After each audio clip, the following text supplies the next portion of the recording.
Assalamualaikum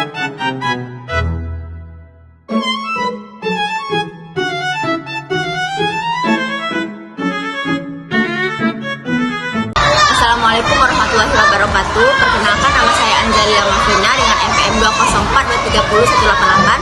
Di sini saya akan memenuhi tugas untuk membuat video wawancara untuk memenuhi tugas mata kuliah telak kurikulum. Di sini saya lagi bersama Ibu Nur, guru dari SD 44. Ya. Baik Bu, saya izin bertanya untuk materi ini. Pertanyaan pertama, apakah Ibu memahami tentang kurikulum Merdeka? Iya. Dan perubahan kurikulum nasional yang akan datang? Kalau untuk kurikulum perubahan yang akan datang belum. Kalau kita mengikuti pemerintahan ya, bagaimana perubahan kurikulumnya kan. Kemarin kan ada kurikulum K13 dirubah menjadi Kumet. Ya kan kita di sekolah ini mengikuti dinas sama pemerintah. Lalu, bagaimana pandangan Ibu tentang kurikulum Merdeka? Kalau untuk pandangan saya tentang kumpul ini sangat baik ya, apalagi untuk proses pembelajaran ya, karena dia berpatokan pada sekolah, siswa, itu untuk mempermudah guru dan siswa dalam mengevaluasi pembelajaran. Dan perubahan kurikulum nasional yang akan datang? Kalau untuk perubahan itu tergantung proses pembelajarannya ya. Lalu, perbedaan apa yang mendasar yang Ibu rasakan dari implementasi antara kurikulum 2013 dengan kurikulum Merdeka? Dari pembelajaran sih kalau kurikulum K13 saya lebih berpatokan pada pedoman ya, kayak NTP, silabus. Tapi kalau kumul ini dia menekankan kompetensi menyesuaikan kepada sekolah, lebih dibebaskan dalam sekolah belajar. Lebih ke kalau dia kan beda kan perbedaannya, kalau misalnya kita K13 kita berpatokan pada RTP. Tapi kalau Pak Kumul ini dia tidak berpatokan pada RTP tapi digantikan menjadi modul pembelajaran. Apa tanggapan Ibu terkait isu ganti menteri, ganti kurikulum?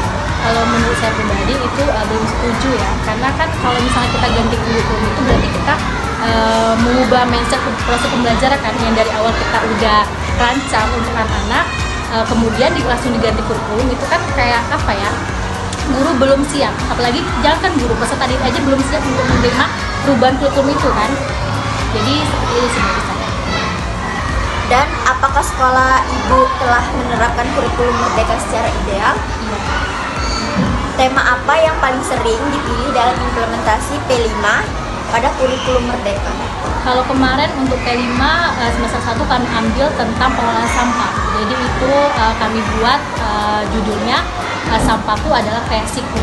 Jadi dari sampah itu anak-anak bisa melakukan kreativitas. Untuk semester 2 ini kami ambil tentang kewirausahaan. Jadi anak-anak ini disuruh belajar untuk bagaimana sih berjualan dengan baik. Dari hasil mereka buat makanan itu bisa dikreasikan atau bisa dijual. Untuk mereka berusaha mencari usaha gitu. Apakah Ibu sudah pernah mengikuti pelatihan kurikulum Merdeka? Untuk saya ini belum sih. Kalau boleh tahu alasannya kenapa sih? Karena kemarin itu kami guru-guru sudah rapat untuk menentukan jadwal ikut pelatihan itu. Cuman kemarin itu terbentur sama ada komunitas pembagi kombel sama ada jadwal observasi kinerja kepala sekolah sama kinerja sekolah. Jadi belum sempat untuk melakukan pelatihan tersebut karena terbentur jadwal kan. Nanti insya Allah selanjutnya kami bisa mengikuti pelatihan itu sendiri. Dan proyek apa saja yang pernah Ibu lakukan? Tentang P5 yang kemarin ya. Kalau kemarin pas semester 1 itu tentang kreasi sampah. Jadi dari anak-anak tadi mengumpulkan sampah-sampah bekas jajanan mereka untuk diolah lagi menjadi kreativitas mereka. Seperti dari kreativitas tersebut anak-anak bisa membuat tas, baju, terus ada tikar dan vas bunga juga dari plastik-plastik yang mereka cari untuk mereka kelola menjadi kreativitas mereka. Baik Ibu, terkait dengan profil pelajar Pancasila, profil yang mana yang intens implementasi dalam pembelajaran? Menurut saya sih semuanya intens semua ya, dari penguatan proyek, ekstrakurikuler atau intrakurikuler juga. Tapi yang paling penting sih di profil pelajar Pancasila itu adalah nilai-nilai yang dalam Pancasila itu bisa diterapkan dalam kehidupan sehari-hari. melaksanakan kurikulum PPDB?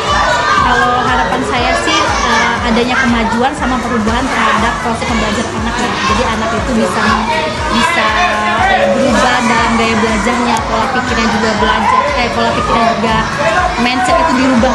Intinya saya pengen dari kumpulan ini bisa mengembangkan kreativitas pola pikir anak juga dalam berpikir kritis. Dan apakah kurikulum Merdeka sesuai dengan kebutuhan siswa dan pembelajaran seperti apa contohnya? Kalau sesuai sih, insya Allah sesuai dengan pembelajaran anak ya. Contohnya seperti kalau kita di pembelajaran umum itu kan lebih menggunakan praktek ya, lebih tujuannya prakteknya ke siswa ya. Jadi guru hanya bisa menjelaskan, jadi siswa itu memecahkan suatu masalah yang tadi tadi. Dan bagaimanakah interaksi guru dengan siswa selama implementasi kurma? Kalau menurut saya sih berjalan dengan baik ya, alhamdulillah ya, sesuai dengan proses pembelajaran tersebut. Jadi kalau guru menjelaskan, jadi siswa cepat meresponnya. Jadi ada timbal balik antara guru dan siswa. Baik, mungkin sekian wawancara kita hari ini. Bila ada salah kata, mohon maaf Bu. Pada Allah kita sama mohon ampun. Saya akhiri. Wassalamualaikum warahmatullahi wabarakatuh.